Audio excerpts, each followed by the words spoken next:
हमें पता नहीं कि हम कौन हैं। फिर सारे अज्ञान उसी एक अज्ञान से पैदा होते। एक ही बीज है, फिर तो वृक्ष बड़ा हो जाता, फिर तो बहुत शाखाएं प्रशाखाएं होती, बहुत फूल पत्ते लगते, फल लगते, और फिर एक बीज में बहुत बीज भी लगते। वनस्पति शास्त्री कहते हैं एक छोटा सा बीज सारी पृथ्वी को हरियाली से भर देने में समर्थ है, और एक छोटे से अज्ञान के बीज ने मनुष्य को परिपूर्ण अंधकार से भर दिया है। बीज है छोटा, यह बोध नहीं है कि मैं कौन हूं, और जिसे यही बोध नहीं है कि मैं कौन हूं, फिर वो जो भी करेगा गलत ही करेगा। जहां भीतर का दिया ही न जला हो, फिर तुम्हारे कृत्य के ठीक होने की कोई संभावना नहीं। और हम सब चेष्टा करते हैं कि कृत्य ठीक हो जाए। ये ऐसे ही है जैसे कोई अंधेरे में दिया तो न जलाए और ठीक ठीक चलने का अभ्यास करे, ताकि अंधेरे में मैं बिना गिरे चल सकूं, बिना टकराए चल सकूं, दीवानों से सिर न फूटे, जब चाहिए तब दरवाजा मिल जाए। काश जिंदगी स्थिर होती तो यह संभव हो जाता। काश ऐसा होता कि तुम एक ही मकान में सदा रहते, एक ही कक्ष में सदा रहते, तो धीरे धीरे अभ्यास हो जाता।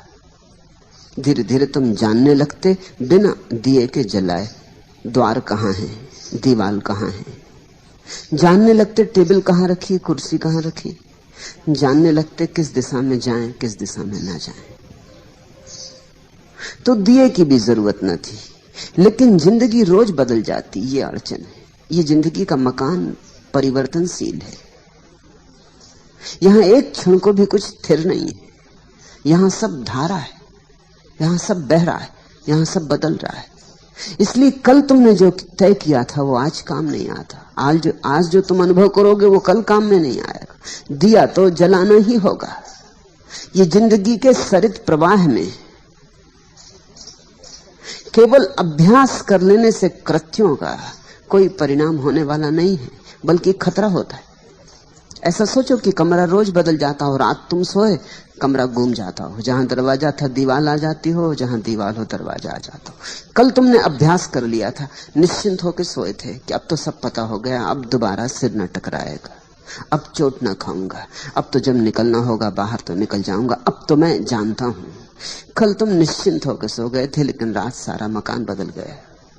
तुम्हारा ज्ञान सहयोगी न होगा और बाधा पड़ेगा, क्योंकि तुम निश्चिंत हो कि अब मैं जानता हूं। अब तुम एकदम से दीवार से टकरा जाओगे।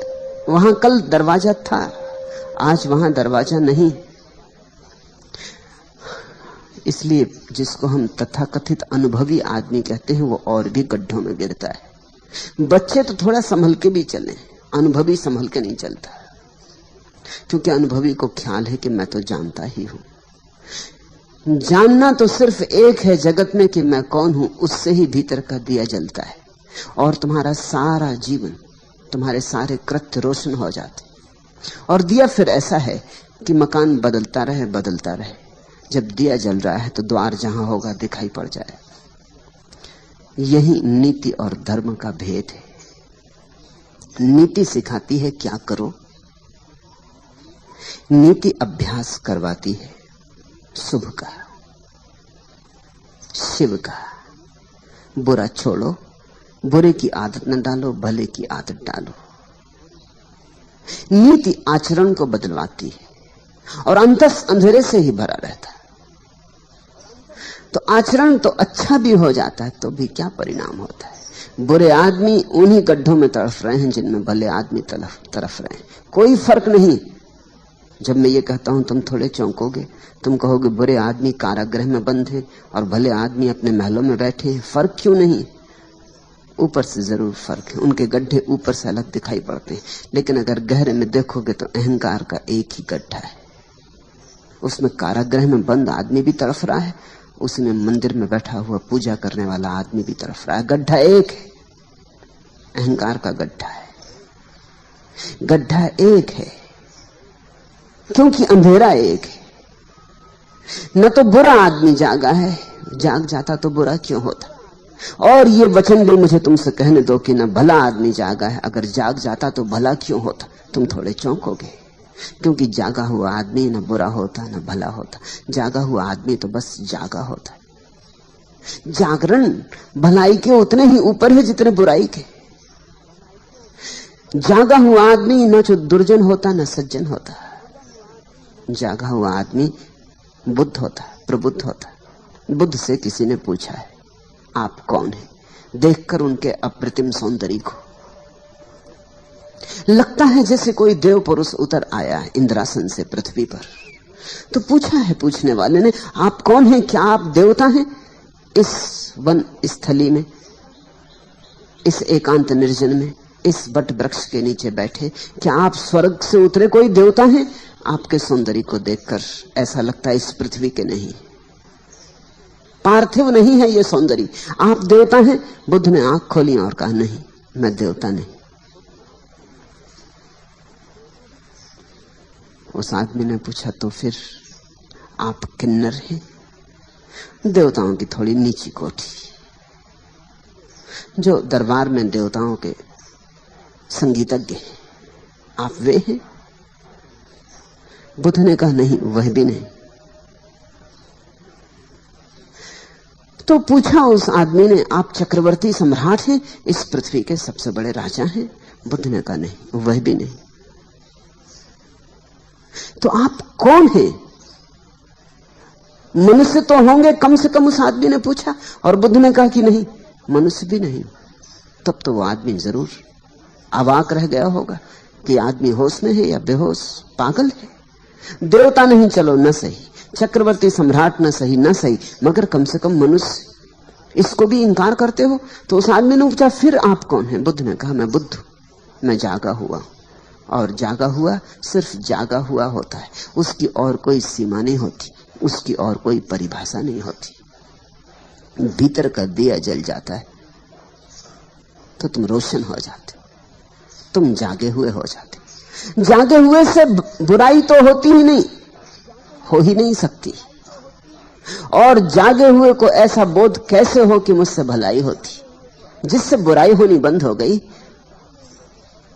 उसे ये बोध भी मिट जाता है कि मुझसे भलाई होती। जब तक तुम्हारे भीतर चोर है तब तक तुम्हारे भीतर दानी भी हो सकता है। जिस दिन चोर चला गया उस दिन दानी भी चला गया। मैं ये नहीं कह रहा हूं कि दान नहीं होगा, उसी दिन दान होगा, लेकिन दानी नहीं होगा। तुमसे दिया तो जाएगा, लेकिन अब देने वाले का अहंकार निर्मित नहीं होगा। तुम ये दावा ना करोगे कि मैं दानी हूं।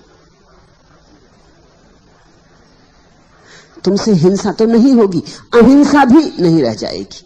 मैं ये नहीं कह रहा हूं कि तुम्हारे जीवन में अहिंसा नहीं होगी, अहिंसा ही होगी, मगर मैं अहिंसक हूं ऐसी थोती धारणा नहीं बनेगी।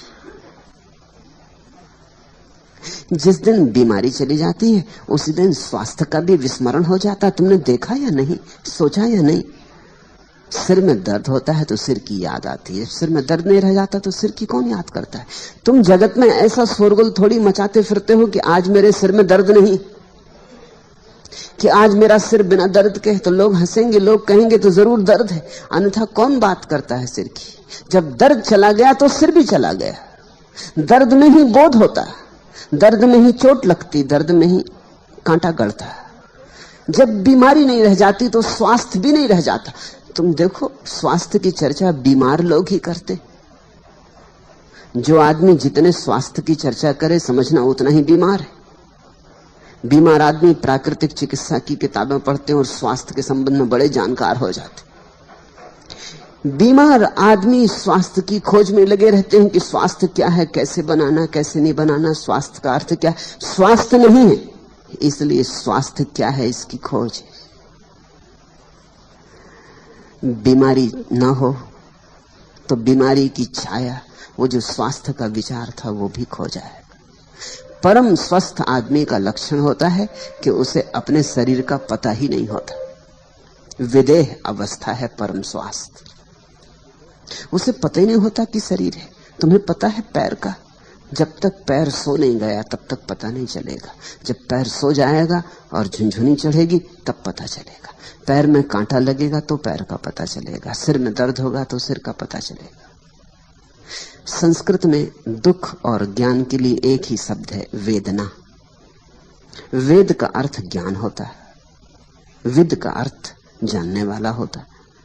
बड़ा अनूठा शब्द है वेदना। दुनिया की किसी भाषा में ऐसा शब्द नहीं। संस्कृत के पास कुछ शब्द हैं जो दुनिया की किसी भाषा में नहीं हो नहीं सकते।